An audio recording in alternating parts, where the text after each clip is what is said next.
What's up, guys? My name is Dr. Antonio with Loud Chiropractic and Coaching here in Lafayette, Colorado, just outside of Boulder, in Boulder County. Today, what I'm going to be talking about is one of my favorite exercises because it involves kettlebells. You all know I love kettlebells. And this is a bottoms-up kettlebell rack position. Now, the rack position is what we're calling first because we can do other things from that position, right?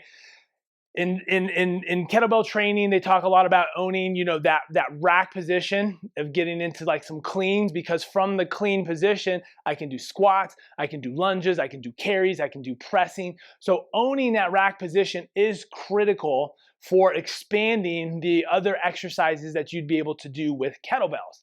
Now, why it's also so effective is we're front loading you. By having weight in front of me, I have now essentially moved my center of mass, forcing my body and my musculoskeletal system to adapt to holding to that position. So that's why offload training is so effective. Whether you're off to one side, doing both sides is still good, especially if you're adding walking because your center of mass is constantly changing. But that front rack position is completely different. And it's different than a barbell front rack. So if I'm doing a barbell front rack, effectively a good barbell front rack is my fingers, the bar should be right on my fingers. So it's stacked on my shoulders. And if you see that, it's damn near right where my midline is. Now, it'll change as I squat because my torso angle is going to change. So a barbell front rack is still fantastic. But when we're talking about a kettlebell front rack position, right, that weight is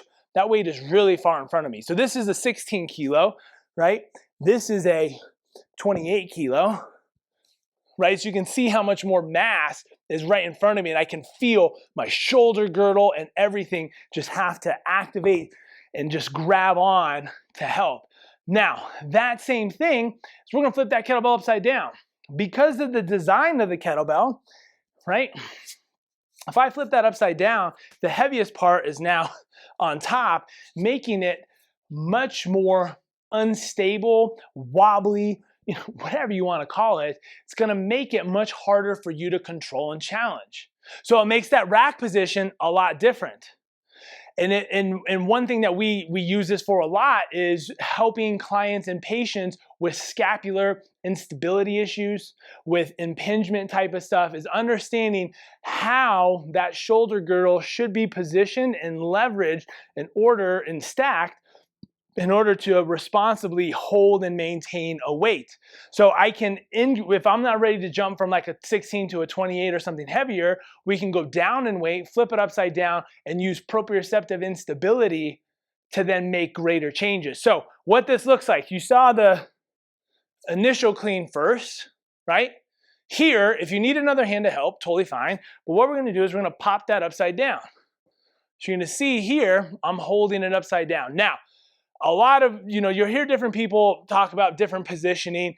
While elbow tucked in and down is fine, I like to encourage us to try to get this arm away from the body. Because in doing that, I need the shoulder blade to protract and come off of my back. So if I'm in scapular retraction, I'm gonna be here and I'm pinned back. When I bring this arm forward, that shoulder blade has to come around the body. So a lot of us, we're good with pulling back and down. It's over cued, pulling back and down. What we really want is for that shoulder blade to also be very strong away from each other. So that's a push-up with the plus, a lot of serratus type of movement, so on and so forth. But here we can actually load it and make it and force it to be more structurally sound. So here's our rack again. So if I'm here, first and foremost, we got to be able to hold it, right? So I want to try to find, we don't necessarily have to be at 90. I like going 90. You could be in scaption. So if this is 0, that's 90, which we're almost never at. Scaption's about 45 degrees off. So I would say within 0 to 45 is kind of where we're aiming for. Forearm is vertical, right? Forearm is vertical, and I'm trying to hold that. Right, that's our position. You can use this other hand for a little balance and control. You're gonna be feeling your core really working on this movement. That's why it's so good. Now, if you wanna spice it up, add marching. As you march, when I take off a foot of contact, my center of mass is gonna shift, which forces this to wedge and shift and change in order to maintain an upright torso. And it's gonna take care of that whole shoulder complex of taking care of that center of mass shift as that kettlebell wants to move around. So it adds that dynamic stability. Now that's the first step. After that, you can add walking. We're adding the marching with translation, super effective, right? Changing positions, we could go through a little bit of movement. Just standing, we can go through a little bit of movement. And then, obviously being able to go up overhead would be fantastic. And then changing the stability requirements as well is taking your lower extremity out of the equation, whether you're doing a tall kneeling, which I apologize, you can't see my knees right now, but tall kneeling is essentially both knees on the ground, or a half kneeling position, right? Because now I'm forcing this to do more of the work. When I'm standing, I can shift this, my lower extremity side to side more to help with all the balance, right? So these are just different layers that you can add on and change to make one movement, which is essentially just a bottoms up rack, more challenging, more difficult, and tailored to your needs, right? We oftentimes forget just one thing. You can change just the orientation of what you're doing, and it's a completely different movement while it's still the same.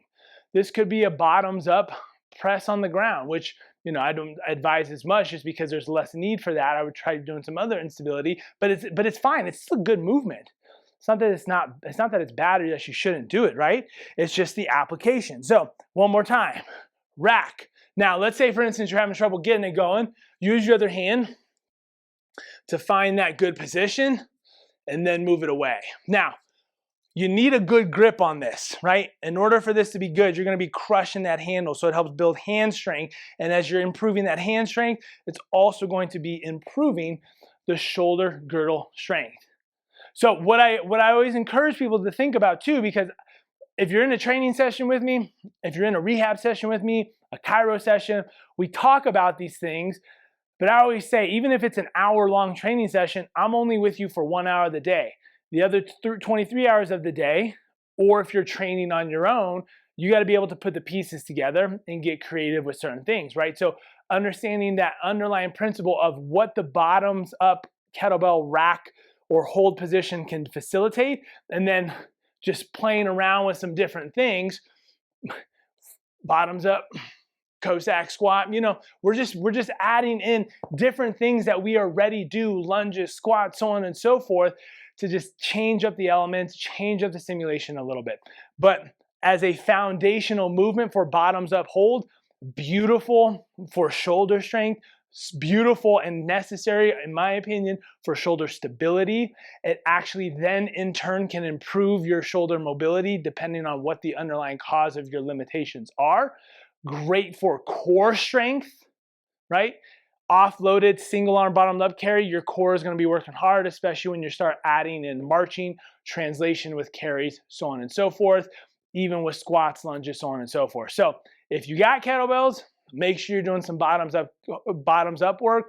It's great as kind of your accessory program. It's great for adding in mobility, so on and so forth. If you're unsure how to apply it, feel free to reach out, ask your coach, so on and so forth, because we want to make sure that it's implemented properly and within your goals and what you're actually striving for. So thanks for tuning in, guys. We're going to see more kettlebell videos, obviously, because we love kettlebells, and I think it's a very effective and efficient tool, especially when we're talking about busy parents, busy people, busy entrepreneurs. Doesn't take up a lot of space and still gives you a killer workout and really helps build strength in all the little areas that oftentimes get overlooked. Thanks for tuning in, guys. My name is Dr. Antonio with Live Loud Chiropractic and Coaching in Lafayette, Colorado. Until next time, we'll see you later. Live loud.